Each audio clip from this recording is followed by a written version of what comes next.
Previously, in the failure frame, all of Momori's backstabbing classmates had started to level up and some were even preparing to form their own faction. But when Ayaka woke up, she confronted the goddess because the way things are going isn't to her liking, but Visha said it's a rule to dispose the weak. So Ayaka and goddess came into agreement that Ayaka would fulfill her duties as an S-rank hero in exchange for the safety of weak students. Meanwhile, Momori killed a group of people who were chasing after a girl, and later he runs into that girl as well and learnt a lot of things about this world from her. She seemed honest. So Momori left her alive to go to the land of golden-eyed monster to meet a witch, but the girl he encountered was a half-elf princess named Sarah Rain of the fallen half-elf nation. But Momori went to his way and arrived at the town named Millis. The knight guessed that Momori came here to raid the dungeon. But she thought Momori is a country bumpkin for mispronouncing the town's name, yet the lord of the town welcomes all the mercenaries, especially those who want to raid the dungeon. So Momori was good to go. Then he enters the town and goes to an inn, but the innkeeper looked like a ripoff. So Momori told him he's here to stay for a long time and asked for some other necessities, which changed the behavior of the old geezer, so simpleton. And with it he got some new clothes and at night time, town really looked peaceful to roam around as it was a typical western town of middle age. There he goes to the tavern to eat and food tasted sketchy but that's to be expected. There Momori heard the conversation of the guys next to him. They were talking about who was the most powerful knight, perhaps the Mad Emperor, but there's also the Silver Knight from the Magnar Kingdom in the north. In addition to that, there's also Holy Extermination Force and Magic Knights, but the top knights would be Black Dragon Knights, because they brought whole kingdom of Nara down as they even have Hero Killer among them. But Momori was interested in finding the witch who could read the ancient text for him, but first comes becoming powerful, and Lord is sponsoring the mercenaries who raids the dungeon. So Momori reads about monster who could give him a nice XP point, and the next day, Lord of the town, Creed, asked the mercenaries to get him Cup of Dragon's Eye from ruins and they'd get 300 gold coins, and other items from the dungeon would also be rewarded. So all the mercenaries started to sign up for the raid, but while waiting in line, Momori saw a guy was hitting on a woman. Her voice enchanted him so he thought the girl is the Holy Knight Army's leader, and that Sarah Rain, a half-elf princess. That guy had once met the princess and princess had rejected his proposal of dinner, so now that Sarah's is here, he wants payback for that insult, but the girl said she's not Sarah's. Yet the man wanted to confirm it because elves have pointy ears, so he removed the hoodie and the girl turned out to be a normal human girl named Mist, so that made a mockery of him and he ran off. But that had nothing to do with Momori, and while returning to the town, he walks into that girl named Mist, so Momori warned her that guy from back there would come after her. And Mist knew that's a possibility, but aside from that, Momori wanted to have some advice on tools necessary for dungeon raid and he promised to pay her for advice. And Mist also needs traveling expenses so they got a deal.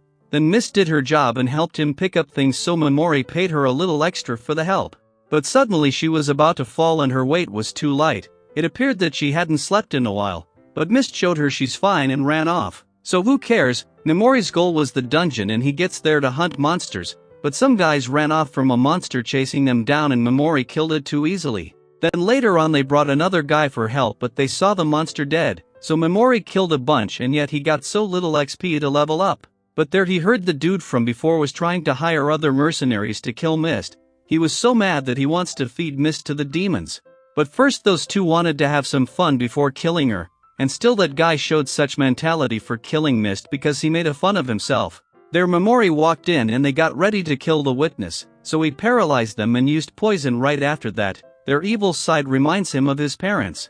So he made sure to kill them because they will surely come after him if he spares them, so now that out of the way, Momori killed more monsters on the way down and took some time for rest to get recharged.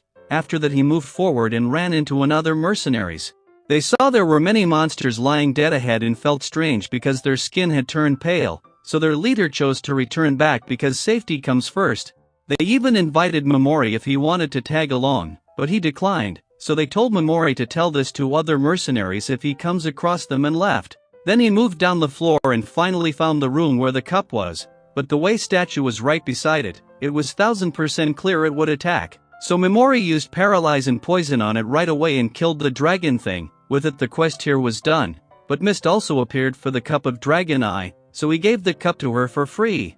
But it was worth 300 gold so Mist wanted to repay Momori for this, but he refused, saying he doesn't want anything at all yet. She's an honorable type, and anyhow wants to repay Momori, but she's exhausted, so Momori didn't expect much from her. He wasn't after the cup, he was after the demon that resides even deeper than here. Momori wants to hunt it down to level up, so Mist offered her help to repay for the cup. That's the only thing she could offer him right now because she just don't want to take the cup for free. So Momori made the condition that she's forbidden to ask about his personal situation, and it's not sure if they'd return back in just a day. Even so, Mist was fine with it and joins Momori to escort him down. Her sword skill were coming in handy. But then Momori asked her about GoldenEye Monster and she told him they have high XP points, so they are nice prey for heroes of Otherworld. It is said that hero can't get XP from killing humans, which explains why he didn't got XP by killing those 4, but there are other demons who forms a close relationship with the Demon King, because they gets influenced by the Demon King's aura and then they turn into GoldenEye demons, but the GoldenEye demon and the Golden Hero sounds ominous, and later at a resting point. Mist was feeling a demon nearby and Momori showed her he has Pigamaru. It's harmless because it's tamed. And then Momori told Mist to at least lie down for a bit to rest, and she agreed to his request, and Momori used sleep on her to let her get some proper sleep. But Momori had the hunch that she's the elf princess, Sarah's Ashrain, and now there's another nut job nights coming after Sarah's. And right here, our episode ends for today. By the way, if you haven't watched the previous episodes, the playlist link is in the description. Please go there to watch episode 3 to understand the storyline perfectly, and if you watched the previous episodes, then like the video and subscribe the channel to support me. Until next time.